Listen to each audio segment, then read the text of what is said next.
the shoot-around today, Nancy, and the pet band had already set up the drums in the end zone, and she went down there and started banging the drums. She was pretty good. Well, she was making a lot of noise with the drums, and you call it playing a set.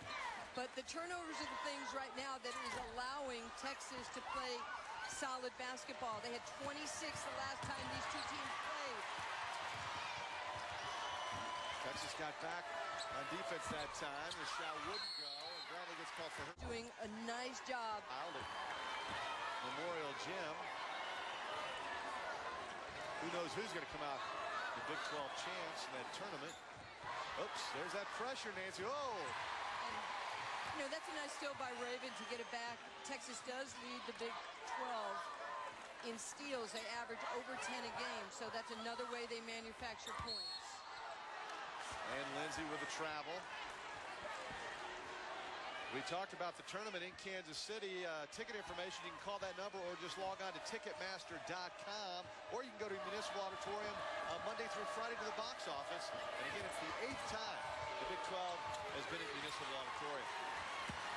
Beautiful place, and people in Kansas City do a great job with that tournament. I've been out there many times when they've hosted first, second round events. It's going to be fun. Same week as the men. The men were playing in the Sprint Center. This is the oldest offense in the book. It is the UCLA high post, pass to the wing. You kind of rub off the post. That's how good it was for John Wood, and it's still working here for Texas. Looking now. Morrow drives in. Boy, she's quick. It's quick because you have to push up on her because of a three-point shot. And if you have that lead foot up, she attacks it, and you are dead to the rim. Baylor back on top by 1. Nash. There goes up to snare that one. That's Kelly Griffin.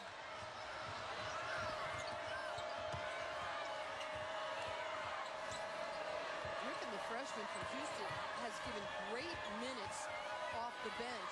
She's a pretty big guard to have in the backcourt with a smaller Tisdale. Morrow, 15.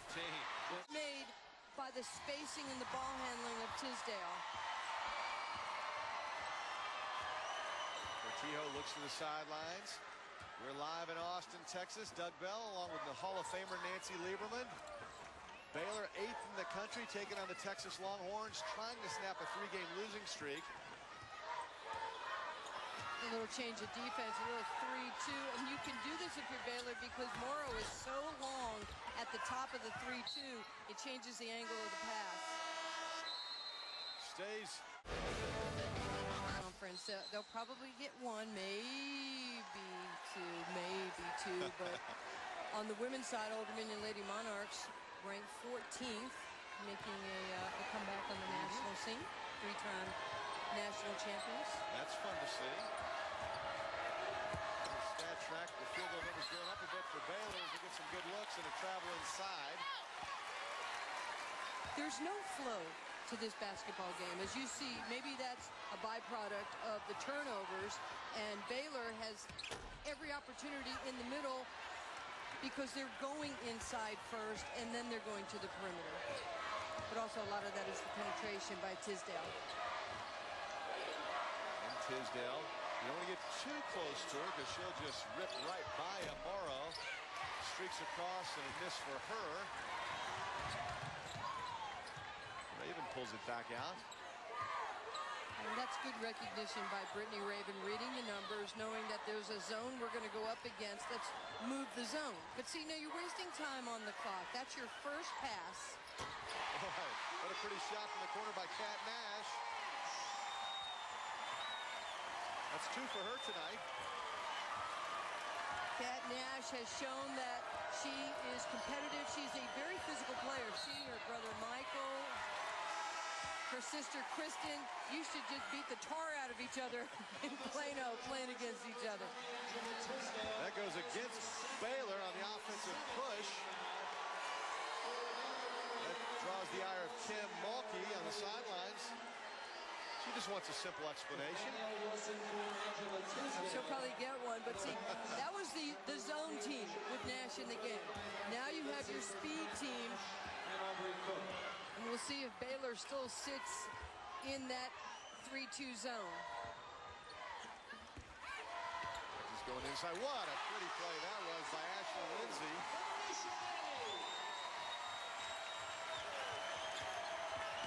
Lindsay just stretching up and under, and there's Morrow again. She's missed 2 in a row. Good look.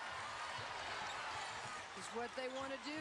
The Horns want to push tempo and get to the front of the rim, but Rachel Allison stood her ground. That's just one of the many things that Allison does well. Boy, she's a heady player. Well, she's the real deal because she's got the outside shot. She's smart around the basket. Don't let, people say, well, she's not a great athlete. You know what? She's smart, and she knows where to be. Another turnover for Baylor on the travel. Be able to go through the conference and to kind of see what her team does well. There's the defense, the block by Lindsay. Lindsay again with a block.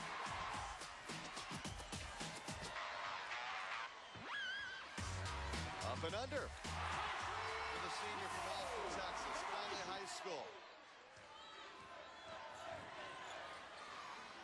Baylor with a miss, and there's Lindsay. This is the easy one. There's a tie. With the basketball, but it's tough when you have to come in as a freshman. Sometimes you get a little indoctrination period. When Jasmine Player went down, it was okay, now you're in the fire and you have to produce. Whistle underneath. That goes against Baylor. That'll go against Danielle Wilson. I was watching TV the other night and I saw somebody dunk a basketball on ESPN News, and I'm like, oh my gosh, they are amazing. And it was Brittany Griner, the 6'7" and 3/4 junior who's in high school at Houston Nimitz, and she has verbal to come to Baylor.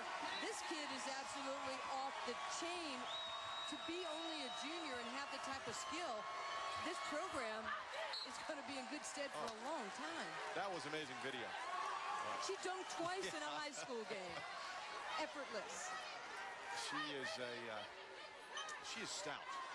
She's put together, that young lady. Of course, both of these teams, the future looks so bright. Now, when talking to Coach Guesting course today, she's excited about Yvonne Anderson, the daughter of Mike Anderson, the coach at Missouri.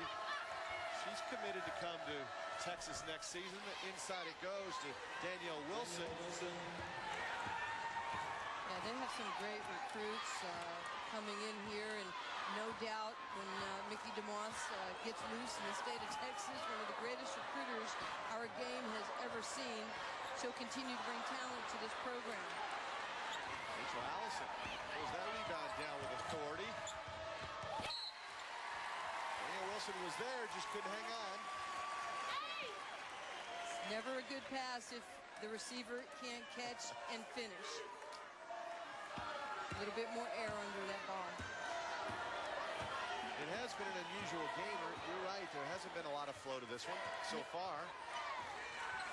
Okay, I think the game right now, the tempo is definitely in Texas' favor because this is a team, the last 2 games they played in the first half, they've given up 42 points to Oklahoma, 39 points to A&M. They are holding the 3rd best scoring team in the Big 12, Baylor, to 19 points thus far. They're loose, you're right.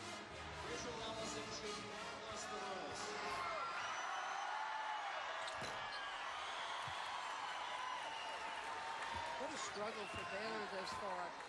They are allowing Texas to get points off their turnovers. 11 turnovers in the first half by Baylor, 13 of those leading to points for Texas. Half their points are coming off Baylor turnovers.